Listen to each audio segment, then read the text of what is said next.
nag-type sa inyo at talagang nanonood kayo ng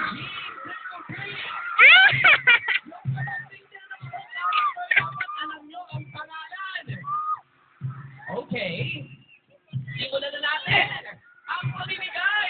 Ala, dapat bumaligtad ka!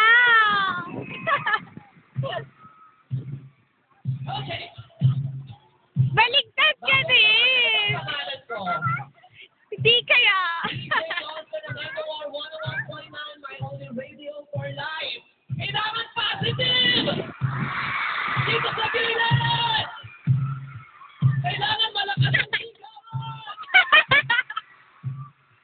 Dalawa mula sa inyong grupo ang makakapasok sa VIP!